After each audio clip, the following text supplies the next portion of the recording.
نستعين إن الصراط المستقيم صراط الذين أنعمت عليهم غير المغضوب عليهم ولا الضالين محمد وعلى محمد صلى الله عليه وسلم नारे तकबीर अल्लाहु अकबर नारे तकबीर अल्लाहु अकबर नारे रिसालत या रसूल अल्लाह नारे रिसालत या रसूल सब अल्लाह मिलके नारे हैदरी या अली नारे हैदरी या अली हुसैनियत हुसैनियत यजीदियत यजीदियत बड़ा खुशनुदी मोहम्मद वाले मोहम्मद बावाज़ बुलंद सलावत सबसे दुआ की परवरदिगार तमाम मोमिन और मोमिनात का आज की इस मजलिस में आना की बात में मंजूर फरमाए। दुआ परवरदिगार जितने भी मोमिन और मोमिनात यहाँ पर तशरीफ़ फरमाए हैं परवरदिगार सबकी दुआ को अपनी बारगाह में मुस्तजाब फरमाए। जो बीमार हैं बेहतर बीमारी करबला शिफाए काबला हो आजला नसीब हो, जो मकरूज़ हैं उनका कर्ज गैब से अदा हो और मोहम्मद वाले मोहम्मद सल्लल्लाहु अलैहि वसल्लम। आज दरख्वास्त है कि अपने तमाम मज़मून के लिए एक दफ़ा सूरह हम 3 दफ़ा सूरह इखलास तिलावत कर दें।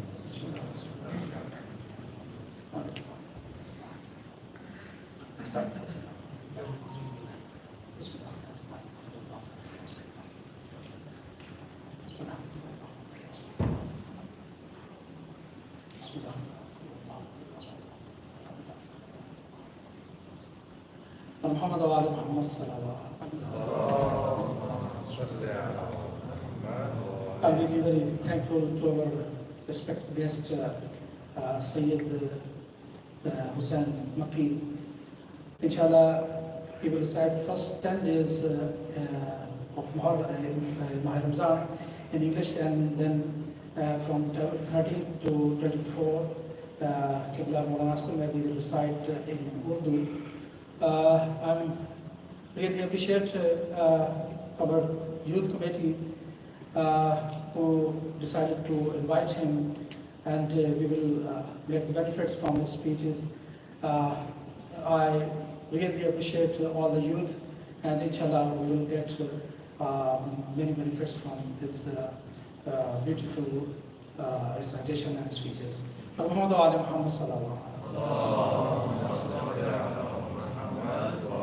I request Brother Sayyid Hussain Makke please come on the stage and address to the Mu'min. But Muhammad wa ali Muhammad sallallahu alaihi wasallam. Naray Takbir, Naray Risalat, Naray Risalat, Samil ke Naray Haydari, Naray Haydari, Husainiyat, Husainiyat, Yazidiyat, Yazidiyat, Bड़ा खुशनुदी है मोहम्मद वाले मोहम्मद बावाज़ बुलंद सलावत अल्लाहुम्मा सल्ली अला मुहम्मद व आले मुहम्मद मोहम्मद वाले मोहम्मद बुलंद सलावत अल्लाहुम्मा सल्ली अला मुहम्मद व आले Muhammad. أعوذ بالله من الشيطان الرجيم بسم الله الرحمن الرحيم الحمد لله رب العالمين وصلى الله على سيدنا محمد وآله الطيبين الطاهرين اللهم صل على محمد وآل محمد. اللهم اخرجنا من ظلمات الوهم وأكرمنا بنور الفهم.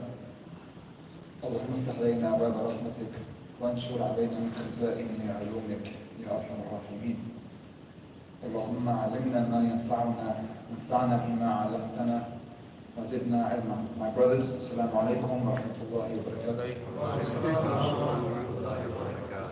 It is a pleasure for me to be amongst you on this blessed occasion, on the first month of the month of Allah subhanahu wa ta'ala.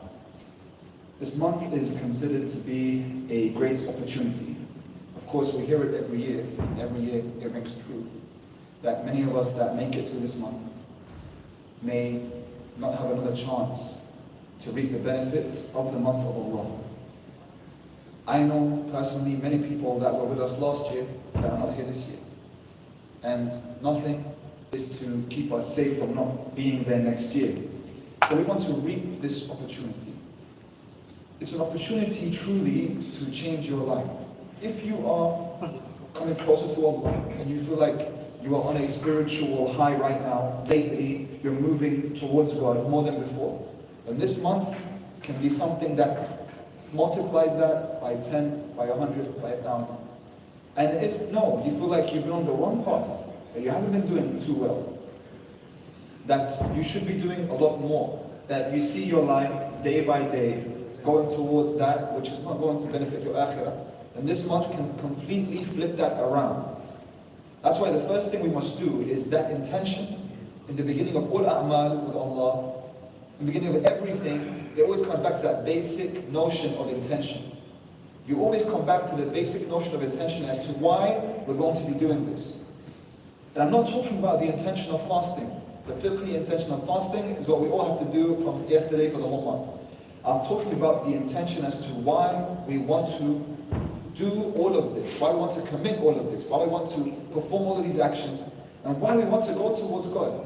To come back to our intention truly and begin to question ourselves, because most of the year, for 11 months, we don't do that. We don't take that opportunity. This month is an opportunity.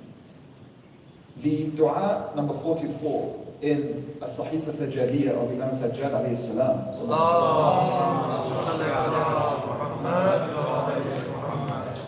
It is the dua of greeting this month. And you'll notice when Imam Sajjad greets the month, he talks to it as if it's an individual, as if it's a person. And then in the dua of wida', and by the way, I would recommend you guys today, if you can, to read the dua of wida', the dua that you say at the end, the dua of goodbye Ramadan. And you read that on the first day, you feel the idea of unfortunate regret that someone might have at the end when they read these words and they feel like, I didn't make the most out of this month.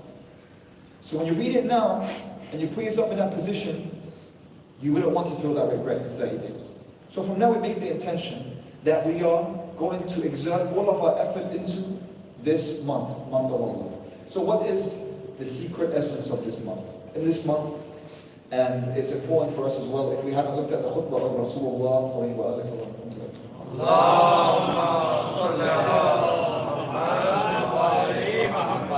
In the khutbah of the Prophet, when he greets this month, and he tells the Muslims, he says that you have been invited. دُعِيتُمْ فِيهِ إِلَى ضِيَافَةِ اللَّهِ. You've been invited to be the guests of Allah on His table. So we're being invited to be the guests of Allah on His table. Usually when you're invited to go to someone's house as a guest on their table, they're going to honor you with their best food, whatever they can offer you. But Allah doesn't give us food on this table. He doesn't give us water on this table. Instead, He honors us with fatigue, with hunger, and with thirst. And He's honoring us with this. This is His table, but why? In this month, Allah is inviting us to the table of disciplining ourselves. This is much higher than just haram and halal. This is when you master your own self. Billions of people have been born, and billions of people have left this world and have never mastered themselves. And unfortunately, if you look at how they live, they sleep, they eat, and there's no difference to that of a life of an animal. We want to be greater than that. Insan is given an opportunity to be greater than the one who has no aql. Allah created insan with aql, He graced us. So, we are going to go on this journey of disciplining ourselves, and this is really what I want to speak about in the next 10 nights. To take the opportunity of the next 10 nights to speak about all the different ways in which insan can have harmony between all his different faculties, especially his heart, which is the core of who he is. That's what we're speaking about in times to come. But today, what I wanted to speak about today was more of how we're going to base this journey on two main tools, which I'll speak about in the lecture. When Imam Ali alayhi salam,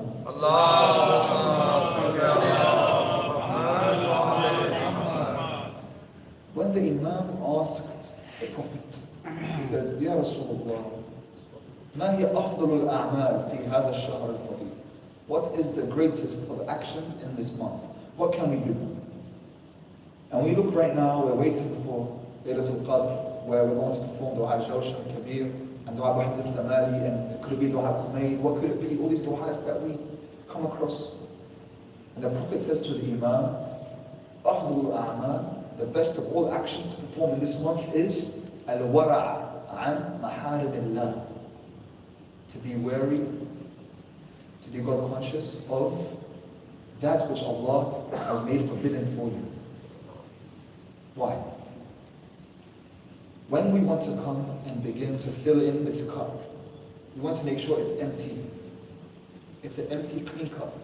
Allah's going to fill it for us in Ramadan. If this cup has dirt in it, or if we're filling it with dirt as Allah is filling it up, it's going to be dirty water. A lot of the time, we want to do. And the easy part is to do. The difficult part is not to do. When Allah says in the Quran about this month, كُتِبَ عَلَيْكُمْ الصِّيَامُ كَمَا كُتِبَ عَلَى الَّذِينَ مِنْ قَبْلِكُمْ لَعَلَّكُمْ تَتَّقُونَ. He tells you why you fast. We ask why. We're told sometimes that it's good for our bodies, and that's true. It detoxes our bodies. But that means that the healthy person wouldn't have to fast. Someone else said it's to feel like the poor. How the poor feel who can't afford food or water. And that's also true. But that would mean that the poor person doesn't have to fast. And they do fast. We're all supposed to be fasting, weren't you? It's because the true meaning of fasting, Allah says it in the ayah, fasting has been prescribed for you as it was prescribed for those before you, so that you may have God consciousness, so that you may remember Allah, to remember Him. As in, we're supposed to now not do. Throughout the whole day, we're not doing, we're not eating, and we're not drinking, so that whenever we get an urge to drink water, which we do very often during the day, you remember, I can't, because I'm fasting, because I'm remembering Allah. So now the remembrance of Allah becomes something infused with you. In this month, we want to benefit from the two main tools that Allah has given us in order to have that God consciousness. And those two tools are going to be what the Prophet told us before he left this world. Kitabillah wa itrati Ahlul Bayt. And the essence of the Ahlul Bayt, the reason why we love Ahlul Bayt, is because they are the Ahlul Bayt of who? Of Rasulullah himself. Who he is the greatest example that we can use. So we're going to use this Quran and use this example of our Prophet. So we begin. In our everyday lives, everything that you interact with, every single day, all the qualities and attributes that you see, that you're seeing right now, everything that you experience from life, that we're all alive, and you're conscious, and your blood's pumping throughout your body, and there are people that you interact with that are also alive and conscious, from power, from knowledge, any new information that you receive, from life, power, knowledge, or anything else that you interact with in everyday life, beauty. And you see the stars in the sky, the moon, the crescent moon that we saw yesterday, the mountains. We look at beauty, and we say, where does beauty come from? We look at knowledge, and we say, where does knowledge come from? Power, where does that come from? And life, where does that come from? The Islamic worldview is built upon the concept of Tawheed, meaning all of these qualities and characteristics of the world around you that you experience, they all emerge and spring forth from one single source. That's the understanding of Tawheed. So it's not that Allah subhanahu wa ta'ala has power in one place, and another time He has life in another place. He's always alive, and He's always powerful, and He's always knowledgeable, He's always beautiful. And nothing that we see around us has come from anything other than Allah. Which means, everything that we see and experience from one single source, that means all of us here are from one single source. If we're to see the depth of this, if you contemplate over this one truth, you'll see gates begin to open up for you just from this one truth. We can understand what's Tawheed. It means Allah is one. Yes, it does. But also means that everything comes from one. Everything comes from one. That means time itself comes from one, and place itself comes from one. And we usually think of everything divided in times and places. But Allah is outside of time and place, right? So, when Allah, this sentence, if you contemplate over this sentence, you'll see more about what I mean from it's all from one single source. When Allah created Adam, Imam Mahdi emerged. There was no intidar like we're going through right now. It all happened at once. Allah saw it all happen at once. It's all already happened. Allah's not waiting for it to happen. In this realm of time and dunya, where the planets are rotating, and right now we're waiting until we have to break our fast, we are people who are dictated by time, whilst Allah is not dictated by time. That means time all occurred at once, the same time as everything else. So Allah has one will, not several different wills. He did not create at different times. He created once, at one time. He only created one time, not twice, not three times. You created everything of all the worlds at one time. And you can't say when, because you created when. That means when Allah created Rasulullah, He created you. And created me. And that means you were always intended, and so were your parents. And you were always intended to be the child of your parents. And they were always intended to be the children of their parents. And we were always intended to live in this time. You were always intended to be of people who were living in time of Imam Mahdi. Other Sahaba of the Prophet, other Sahaba of the Imams were intended to be in that time. So we are supposed to be here right now. All of this coming from Allah. We look at the love that we have for our children, or the love that we have for our spouses, or the love that we have for our parents. That love also comes from one source, Allah. All the qualities that you perceive and experience all comes from one single place.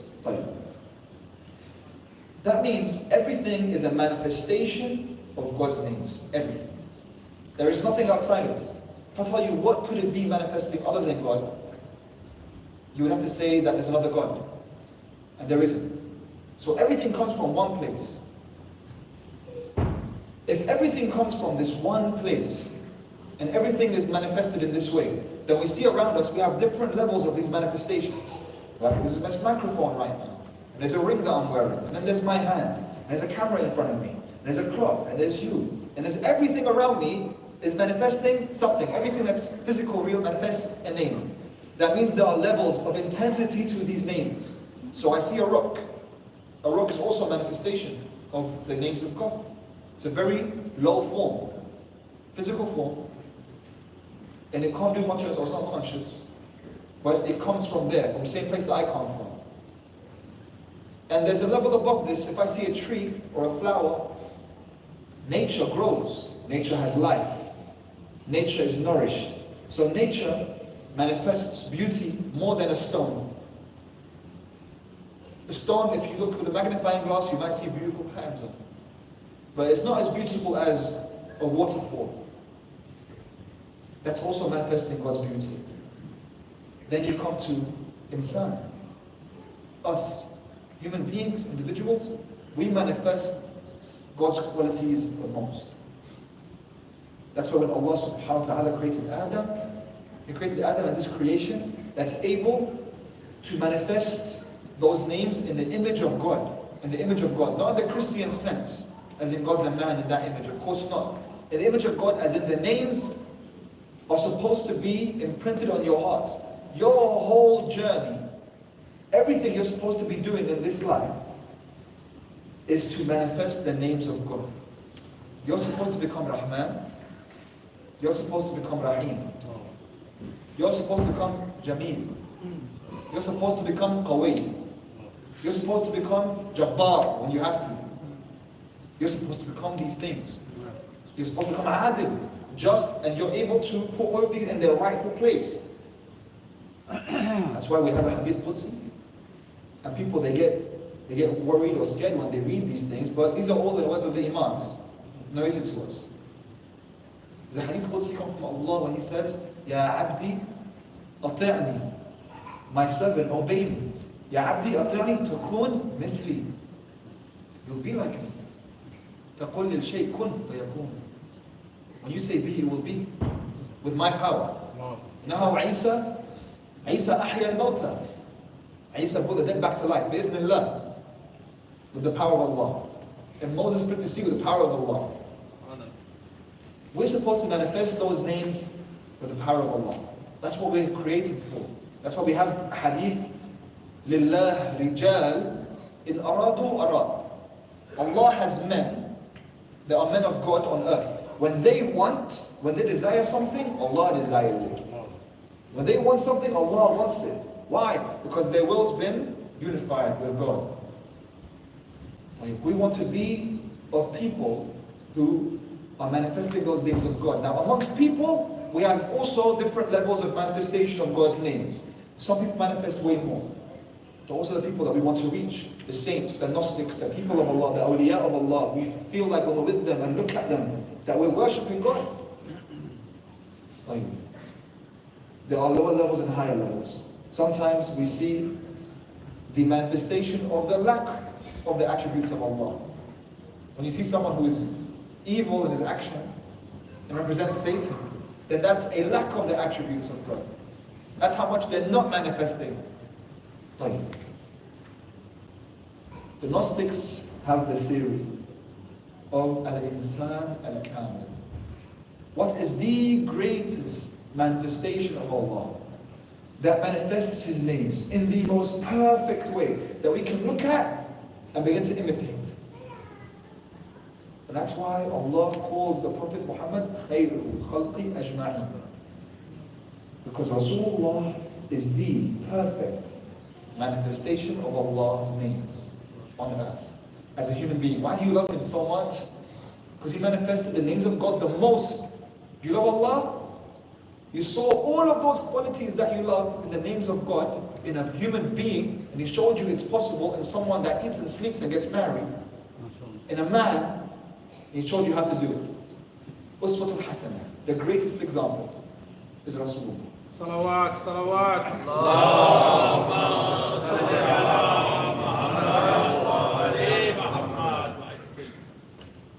And the haqiqah of Rasulullah. How can we reach Rasulullah now? Ya Rasulullah, you're in Medina right now, the shrine's in Medina. The haqiqah of the Prophet, the batin of the Prophet. The Prophet is a zahir. The batin of the Prophet, the esoteric version of the Prophet is Kitabillah, the Quran. Al-Quran huwa Rasulullah, wa Rasulullah huwa Al-Quran. If you want to access the perfect human being and his heart, you access the Quran, which is here right in front of us, every day in Ramadan.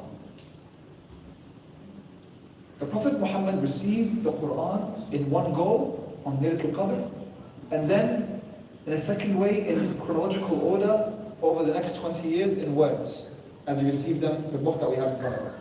As a truth, he received it in his heart. We want to build a relationship with the Prophet and the Quran in this month. From the Quran has a key that unlocks the heart. And that's why the Quran speaks itself. The Quran bears witness on those that don't give it the attention that it deserves as the truth of the Prophet and the word of Allah. It's alive, the Quran's alive. We come to this Quran, which is the truth of the perfect manifestation of God's names. And we see the Quran say something really special to us and about people who read it. It says, أَفَلَا يَتَدَبَّرُونَ الْقُرْآنَ أَمْ عَلَى قُلُوبٍ أَقْفَالُهَا. It says, don't they ponder over me? Don't they ponder over the Quran? يَتَدَبَّرُونَ, tadabbur, to meditate and reflect. Don't they ponder and reflect over my words? Or are there locks on their hearts? And what is aqfaluha? The ha returns back to the hearts, as in you've placed the lock on your own heart. It's the lock of your own heart. It's not a lock coming from outside. Something has come and locked onto your heart. That means the Quran wants you to ponder and reflect over its words. Every day this month, we're not only meant to be reciting. If we're not reciting, then there's a problem. We have to be at least reciting, at least listening to the recitation. But to ponder over the words. Why did Allah say this? Why did Allah tell us this story? This was the book He gave me to manifest His name. This is the reason why I exist. I have a set few years on this earth, in this plane. 50, 60 years if that, 70 years if that, 80 years if that. There's no accidents, God forbid. Where I'm supposed to understand this message.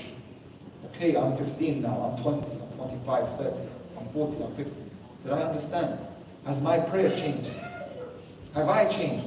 Have my reflections changed about the reality of the world and why I'm here in existence? And if it hasn't, then what have I been doing for the last 10, 20, 30, 40 years? So the Quran can unlock that lock. The Quran has a key. And all it takes is the intention. As soon as you want it, Allah will give you it. You have to sincerely want it. Allah will never hold it back. He is دائم الفضل على البرية. He's always giving. He never holds back. Never ever holds back. So it's just about how much you can take, how much you want to take. طيب. You come to the Quran, begin to reflect. And you know that this is one of the principles that you want to begin to apply. Then you come to the Prophet. And this month is known as the month of forgiveness. Right? Where Allah forgives us for our sins. As if we're born again. So we look at the forgiveness of Rasulullah. Truly, it's outstanding. If you want to look at this perfect manifestation of God's names, and we see throughout his life a common theme, it's that of forgiveness. Outstanding level of forgiveness. I think everyone in this room has been hurt at one point or another by another human being. I know I have. And I know how hard it is to forgive sometimes, especially when someone crosses your lines and boundaries. You might forgive certain things, but there are red lines that you find it really hard to forgive. Really hard. When we look at the life of the Prophet and you put yourself in his shoes in certain points in his life, it's truly outstanding. We always look at the Prophet as being further from us, as a historical figure.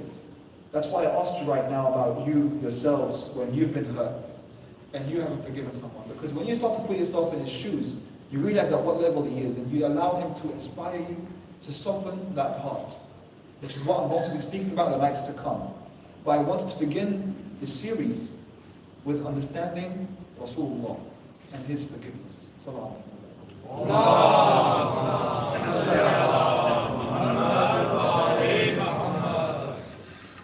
in the battle of Hussain, after the Muslims had come back from the battle. Of course, the battle of Hussain was towards the end of the Prophet's life. That means it was after the conquest of Mecca. That means those in Mecca, the Quraysh, who had been fighting the Prophet for decades and had killed the Prophet's uncle Hamza, Abu Sufyan and his allies in Badr, Uhud and Khandaq. Throughout the Prophet's whole life, he kept being hassled by Abu Sufyan and the Quraysh. The Prophet finally goes to Mecca, takes over Mecca, he forgives everyone, and the ones who don't want to become Muslim, he tells them to leave the land, but no one gets killed, no revenge. Fine, I'm not even going to speak about that, that's insane on its own. I'm not going to speak about that. I'm just saying, people like Abu Sufyan and his kind, 2,000 of them, then joined the Muslims in the next battle. It was immediately after, in Hunayn. But now Rasulullah is going with the Muslims, and 2,000 new Muslims who were just enemies a week before, and who had just been going after him for the last 20 years, the Quraysh. Now they're part of the Muslim army. They go to Hunayn, and the battle begins, and many of the Muslims run away, especially those 2,000 new ones. And of course we know, Imam Ali alayhi salam does his thing, and he saves everyone.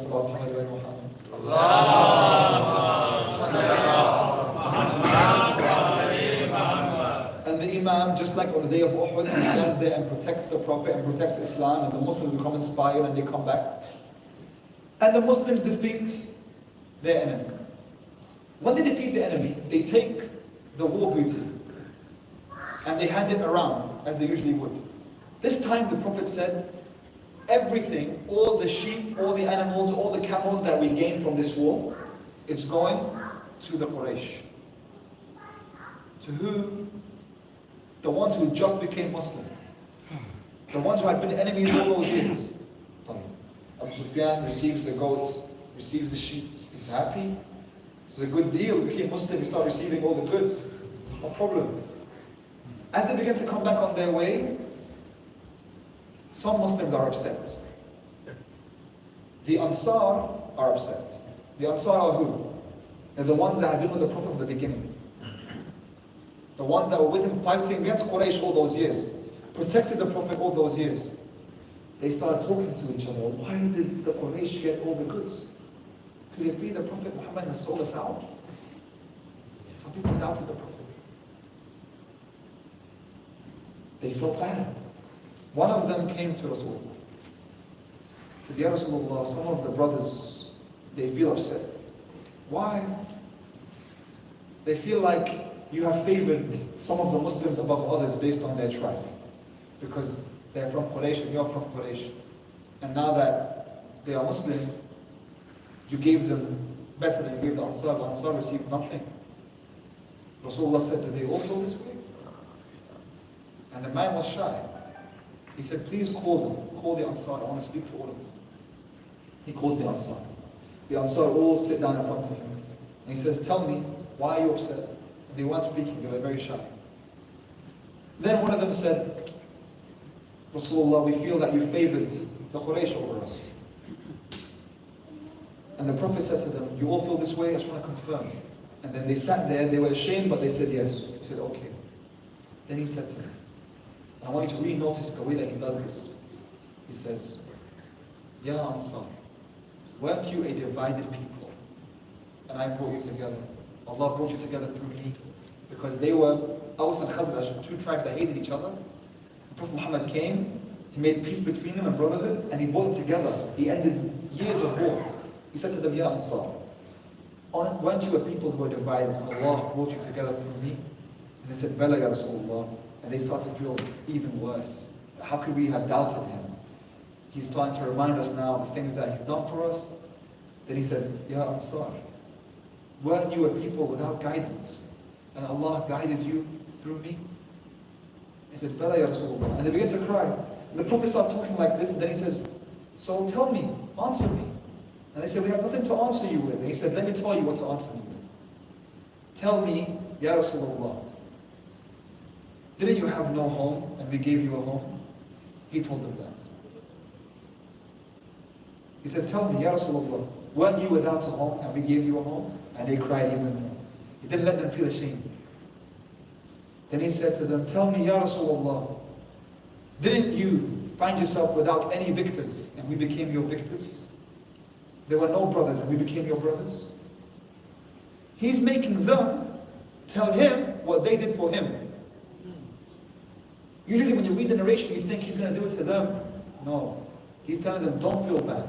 You've done so much for me. Then he says, Ya Ansar, let me explain. I saw the Quraysh, and I figured their iman was weak. So they need dunya to keep them attached to Islam. So I gave them the goods. But I saw that your iman was strong. And you don't need dunya. And you're going home with the best reward, which I thought was me. You're going home with Rasulullah. I'm going to Medina. I'm not going to Mecca. They cried even more. And they all came close to him to hug him and kiss him. And he told them, don't feel bad. I just wanted to explain to you that it's not how you thought. So he didn't make them feel bad. And he didn't judge them for it. And he made them think that they did him favors. Now, this is very, very forgiving. This is beyond what I'm talking about. Abu Sufyan and his lot, when he forgave them in Mecca, that's something else. Here Rasulullah is showing us a really soft heart. The Prophet was hurt. You think the Prophet wasn't hurt by that? How could they accuse me? How could they think me, I'm going to be someone who favors people over other people for tribes? But he didn't let that overcome him. Because hate can harden the heart. And forgiveness and love can soften the heart. And we need soft hearts to go to Allah. Because on that day, nothing benefits us. يَوْمٌ لَا يَنْفَعُ مَالٌ وَلَا بَنُونَ إِلَّا مَنْ أَتَى اللَّهَ بِقَلْبٍ سَلِيمٍ. On that day, nothing benefits man, not from the wealth that he accumulated, and not from the children that he brought into this world. Only the sound heart benefits man in the next world. We want to be people of sound hearts. Qalb salim. We want to have qalb salim. In the next 10 nights, we're going to be reflecting over how we can begin to apply the principles from the Quran and from the Prophet Muhammad into having qalb salim. Sallallahu alaihi wa sallam. لله رب العالمين وصلى الله على سيدنا محمد وآله الطيبين الطاهرين. ما شاء الله.